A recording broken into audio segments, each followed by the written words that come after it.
પહેલા લોકો સૂઈ જતા ને પહેલાના સમયની અંદર એટલે શરીરને મસ્ત આરામ મળી જતો, અને અત્યારે લોકો સૂઈ જાય ને તો મોબાઈલને આરામ મળે. બોલો.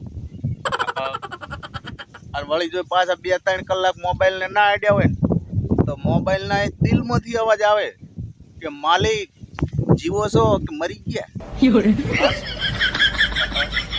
હમણાં એક મહિલાને લગ્ન કર્યાના 10-15 વર્ષ થઈ ગયા, એટલે એના પતિથી કંટાળીને અદાલતની અંદર ગઈ અને જજ સાહેબને કે સાહેબ મારે મારા પતિથી છૂટાછેડા જોઈએ.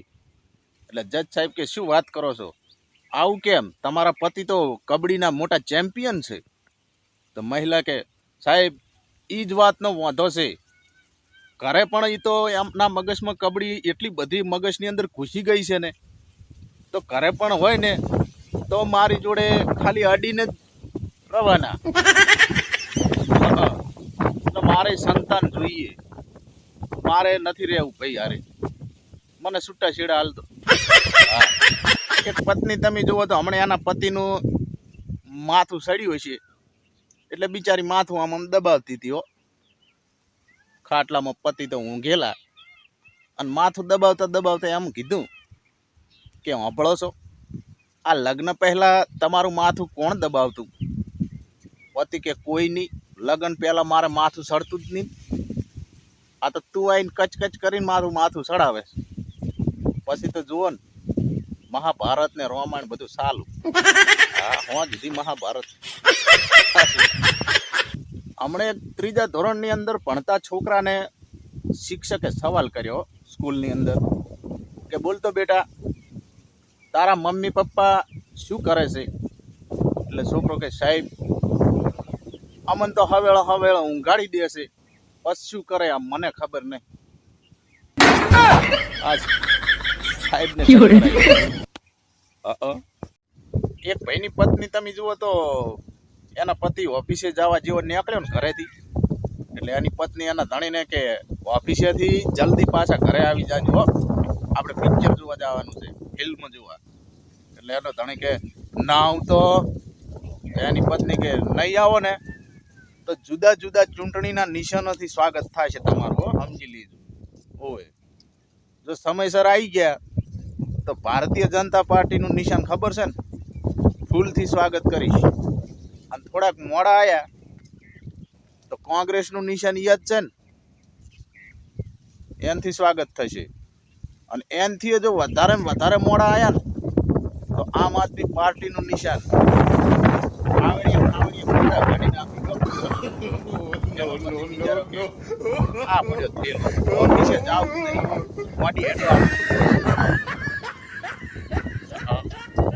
હમણાં એક ભાઈની પત્ની કાનુડો રમવા જઈએ છીએ એમના પિયર. એટલે ગઈકાલે ભાઈના ફોન આવ્યો કે 15 દાડાથી તમારા વગર તો હું હાવ અડધી થઈ ગઈ છું, હવે લેવા આવો જલ્દી. એટલે એનો ધણી કે હજુ બીજા 15 દાડા રેન હોય. અમુક લોકોની પત્નીઓ ભોળી હોય પાછી, એવું નહીં હોતું કે દરેકના ઘરે પત્નીઓ લડતી ને ઝઘડતી જ હોય.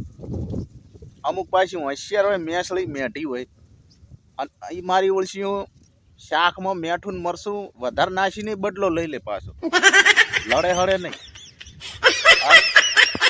મને હમણાં મારો એક અમદાવાદી મિત્ર ઘણા દિવસે ભેગો થયો, મળ્યો, એટલે મને તો સીધો એના શર્ટના બટન ખોલીને ડાયરેક્ટ ડેફરું પેટ ઉઘાડું કરીને મને કે જો મેં મારા પેટ ઉપર ગિટારનું ટેટુ દોરાયું. એટલે મેં વળી કીધું કે મારું બેટું તું આમ ખજવાળે એટલે વાગતું તો હશે નહીં, એટલામાં તો રીસે બળ્યો. બોલો રિહાઈ ગયો મારથી.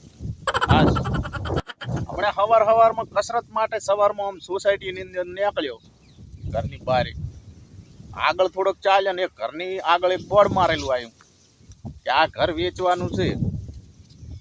એટલે હું તો પછી લસેલું હતું ને એની નેસે બીજું લસી નાખ્યું કે વેચી નાખો, મને કોઈ વાંધો નહીં, એવું લસીને આવતો રહ્યો.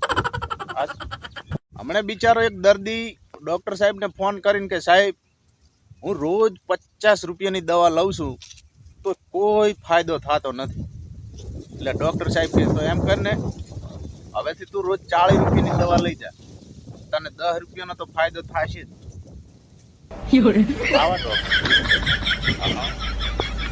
છોકરાઓને દારૂ અને છોકરીઓને મેકઅપ આ વધારે સડી જાય ને એટલે પછી ઇંગ્લિશ જ બોલે. હા છે. તો મિત્રો વિડીયોની અંદર મજા આવી હોય તો એક લાઈક કરજો, શેર કરજો વિડીયોને, ચેનલ ના સબસ્ક્રાઈબ કરી લો કરી દીધું, મજા આવશે. તો મળીએ બીજા વિડીયોમાં નવા જોશો સાથે. ત્યાં સુધી રજા આપશો. જય માતાજી.